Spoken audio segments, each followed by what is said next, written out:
بسم اللہ الرحمن الرحیم۔ السلام علیکم ورحمۃ اللہ وبرکاتہ۔ دوستو، آج کی میری ویڈیو کا عنوان ہے کہ ماں اپنے بچے کو چور بھی بنا دیتی ہے، ڈاکو بھی بنا دیتی ہے۔ یہاں تک کے واقعات ہیں کہ ایک ماں کی وجہ سے اس کا بیٹا پھانسی پر بھی چڑھ جاتا ہے۔ یعنی اتنی نوبت آ جاتی ہے غلط کام کرتے کرتے صرف ایک ماں کی وجہ سے کہ وہ پھانسی پر لٹکا دیا جاتا ہے۔ ایک پینسل کی وجہ سے دو ماں نے اپنے بیٹے کو کیسے ایک نے بگاڑا اور کیسے ایک نے سدھارا، یہ میں آپ کے سامنے یہ بات رکھنا چاہتا ہوں۔ تو دوستو، ایک ڈاکو کا کہنا ہے، ایک چور کا کہنا ہے کہ میں چوتھی کلاس میں تھا۔ ایک دن جب میں پڑھ کر گھر واپس آیا، میری پینسل گم ہو گئی۔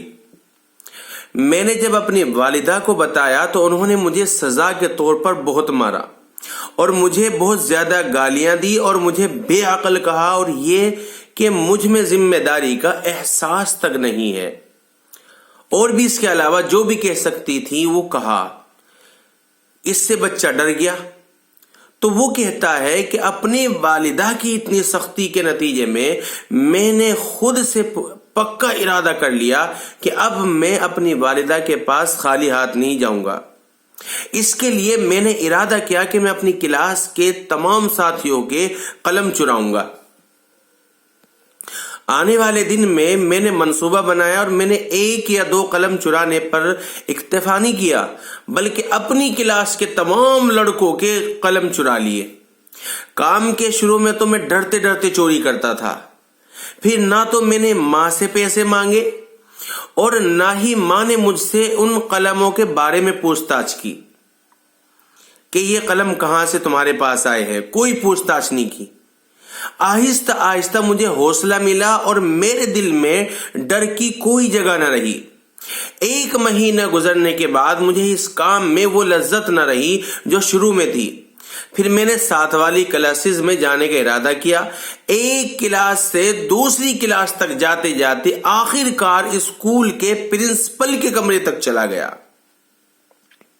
یہ سال عملی تجربہ لینے کا سال تھا۔ اس میں نے نظری اور عملی دونوں طرح سے چوری کرنا سیکھا۔ پھر اس کے بعد میں پیشہ ور ڈاکو بن گیا، صرف ایک پینسل کی وجہ سے، ایک ماں کی وجہ سے، جس نے بجائے اسے اس کا مورال ہائی کرنے کے یا اس کے ارادوں کو بلند کرنے کے، اسے مارا پیٹا اور اس کے اندر ڈر پیدا کر دیا۔ تو اس ڈر کی وجہ سے ایک بچہ اپنی ماں کی وجہ سے ڈاکو بن گیا۔ یہ تو تھی وہ ماں جس نے اپنے بیٹے کو ایک قلم کی وجہ سے ڈاکو بنا دیا۔ اب آتے ہیں دوسری ماں کی طرف۔ ایک والدہ کا کہنا ہے کہ جب میرا بیٹا دوسری کلاس میں تھا، وہ جب مدرسے سے واپس آیا تو اپنی پینسل گم کر کے آیا۔ میں نے اس سے پوچھا، پھر آپ نے کس چیز کے ساتھ لکھا، کس سے لکھا؟ تو اس نے کہا، میں نے اپنی کلاس فیلو سے پینسل مانگ لی تھی۔ میں نے اس سے کہا، آپ نے اچھا کام کیا، لیکن آپ کے کلاس فیلو نے کیا کیا جب اس نے آپ کو لکھنے کے لیے اپنی پینسل دے دی؟ یعنی یہ کون پوچھ رہی ہے؟ یہ ایک ماں پوچھ رہی ہے، ایک ایک بات پوچھ رہی ہے اس کی، کہ صرف یہی نہیں پوچھا کہ کس سے لی، صرف اتنا پوچھ کر چپ نہیں ہوئی، بلکہ یہ بھی پوچھا کہ جب اس نے آپ کو دے دی تو اس نے اس کے بدلے میں کیا لیا؟ کیا اس نے آپ سے کچھ کھانا لیا یا پینے کی چیز یا کوئی مال لیا؟ اس کی ماں نے پوچھا۔ اس نے کہا، نہیں، اس نے ایسا کچھ نہیں کیا۔ والدہ نے اس سے کہا، اے میرے بچے، اس نے بہت ساری نیکیوں کا سودا کیا، وہ آپ سے بہتر کیسے ہوا؟ کیوں نہ آپ بھی ایسی نیکیاں کمائیں؟ یعنی نیکی کمانے کا اس کے اندر جذبہ بھر رہی ہے ماں۔ اس نے کہا، یہ کیسے ہوگا امی جان؟ والدہ نے کہا، عن قریب ہم آپ کے لیے 2 قلم خریدیں گے۔ ایک قلم سے آپ لکھیں گے اور دوسرے قلم کو ہم کا نام دیں گے، ہم کا نام۔ اور ایسا ہم اس لیے کریں گے کہ اگر کوئی اپنا قلم لانا بھول جائے یا جس سے گم ہو جائے تو آپ اس کو یہ دے دیں گے، اور جب ان کا کام مکمل ہو جائے گا تو آپ اس کو ان سے واپس لے لیں گے۔ اس سوچ سے، یعنی وہ ماں کہہ رہی ہے کہ اس سوچ سے میرا بیٹا بہت خوش ہوا اور اس پر عمل کرنے سے اس کی خوش بختی میں بہت اضافہ ہوا۔ اس نے اپنے بیگ میں ایک قلم اپنے لکھنے کے لیے رکھا اور 6 قلم دوسروں کے لیے۔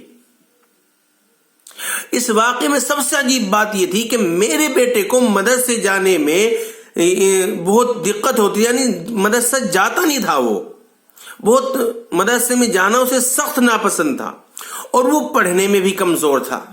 پھر جب اس نے اس سوچ پر تجربہ کیا تو اسے مدرسے سے محبت ہو گئی، اور یہ اس وجہ سے ہوا کہ وہ کلاس کا تارا بن گیا۔ تو سب اساتذہ یعنی استاد اسے پہچاننے لگے اور سارے کلاس فیلوز مشکل میں اس کی تعریف کرتے۔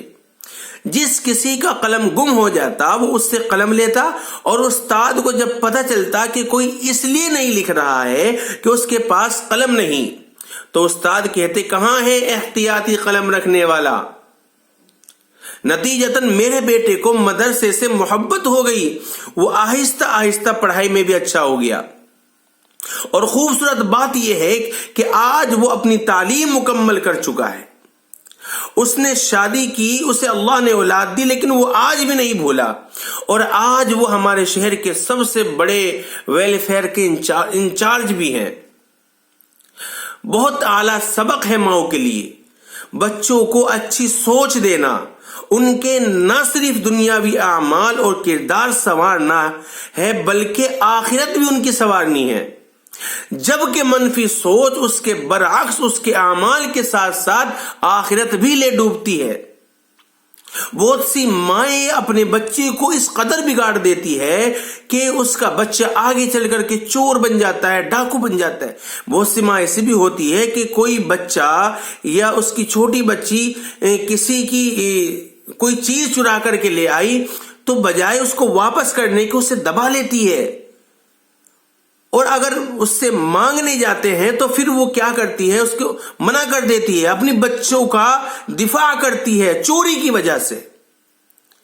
ایسا مت کرنا۔ میں خاص طور سے ان ماؤں کو کہنا چاہتا ہوں جن کے بچے اس طرح کی حرکت کر دیتے ہیں، ان کی چوری کو آپ ان کے سامنے لائے کہ ہاں میرے بچے نے چوری کی ہے، تاکہ وہ اس بات سے ڈر جائیں کہ میں کوئی چوری کی چیز اپنے گھر میں نہیں لے جا سکتا۔ اور آپ نے سلطانہ ڈاکو کے بارے میں تو سنا ہی ہوگا، اس کو بھی اس کی ماں نے ہی ڈاکو بنایا تھا۔ صرف کیا کیا تھا، ایک انڈا لے کر کے آیا، اس کی ماں نے صرف یہ کہا تھا کہ بیٹا کسی نے دیکھا تو نہیں، اور اس نے یوں کہا تھا کہ نہیں اماں کسی نے نہیں دیکھا۔ اگلے دن پھر وہ دوسرا انڈا، پھر تیسرے دن مرغی لے آیا، یہاں تک کہ وہ اتنا بڑا ڈاکو بن گیا کہ اس وقت کے سرکار نے اسے پھانسی کا حکم دے دیا تھا۔ اور اس سلطانہ ڈاکو نے آخر میں یہ فرمائش کی تھی کہ میری ماں سے مجھ کو ملائیں، اور اس نے یوں کہا تھا اپنی ماں سے کہ تمہاری وجہ سے میں آج یہاں پھانسی پہ لٹکنے جا رہا ہوں۔ کاش اس دن جس دن میں انڈا چرا کر کے لایا تھا، اگر آپ یوں کہہ دیتی یا اس کو واپس رکھ دیتی اور مجھے ڈانٹ دیتی تو میں آج یہاں پھانسی پہ نہ چڑھتا۔ تو اسی لیے قوموں کے کردار اور اخلاق کو سنوارنے میں ماؤں کا بہت بڑا کردار ہے۔ نوعمری کا زمانہ کتنی اہمیت رکھتا ہے کہ زندگی کے بعض تجربات یا تو بچے کا رخ راہ راست کی طرف کر دیتے ہیں، دوسری صورت میں وہ گمراہی کے راستوں پر چل پڑتے ہیں۔ کھانا بناتے ہوئے زیادہ بنا لے کہ کسی اور کو بھی بھجوا دے بچوں کے ہاتھ، کپڑے لیتے ہوئے کبھی ایک جوڑا اضافی لے لیں کسی اور کو بھی دے دیں اپنے بچوں کے ہاتھ، سودا سبزی پھل آٹا خریدتے وقت کچھ چیزیں ایسی لے لیں جو کسی اور کو بھی دے دیں گے۔ باہر جاتے ہوئے کھلے پیسے ساتھ رکھیں کہ کسی کو دے دیں گے، اپنے بچوں کی فیس کے ساتھ کسی ایک اور کی فیس بھی لگا لیں۔ بعض دفعہ اپنا دل اداس بھی ہو تو دوسروں سے ملتے ہوئے مسکرا لیں کہ مسکراہٹ ہی کسی اور کے کام آ جائے گی۔ اپنے لیے سادگی کیسے اپنائیں، اس میں بھی کسی اور کو کچھ نہ کچھ دینے کا نسخہ ہی کارگر ہے۔ جب کسی اور کو دینے کی فکر غالب آ جائے گی تو خود پہ لگانے کا شوق کم ہو جاتا ہے. جب ذوق بدلتا ہے تو اس کے مطابق عمل بدل جاتا ہے. جیسا ذوق ہوگا ویسی ہی زندگی گزرے گی. تو آپ اپنے بچوں کو، خاص طور سے ماں، باپ کو کچھ نہیں پتا ہوتا 10 سال کی زندگی تک بچے کی بہت کم پتا ہوتا ہے، لیکن ماں کو سب کچھ پتا ہوتا ہے. اور ماں اپنے بچے کو اس کی غلطیاں چھپا چھپا کر کے اسے چور اور ڈاکو اور نشیڑی اور شرابی بنا دیتی ہے. تو اس لیے میں ماؤں سے ہاتھ جوڑ کے گزارش کرنا چاہتا ہوں کہ اپنے بچے کو سنوارنے کے لیے ان کی غلطی پر انہیں ڈانٹے بھی، اور ان کی غلطی کو اس کے باپ کو بھی بتائیں، اس کی غلطی کو نہ چھپائیں. تو دوستو، میری اگر یہ ویڈیو اچھی لگی ہے تو دوسروں تک ضرور پہنچائے. ہو سکتا ہے کسی ماں کے دل میں اپنے بچے کو سنوارنے کی بات یا خیال اس کے دل میں پیدا ہو جائے اور آپ کو اس کا اجر ملے. اور چینل کو سبسکرائب ضرور کرے تاکہ جتنی بھی ویڈیو بنتی رہے یا پچھلی ویڈیو ہے وہ سب آپ تک پہنچ جائے. اللہ عمل کی توفیق عطا فرمائے.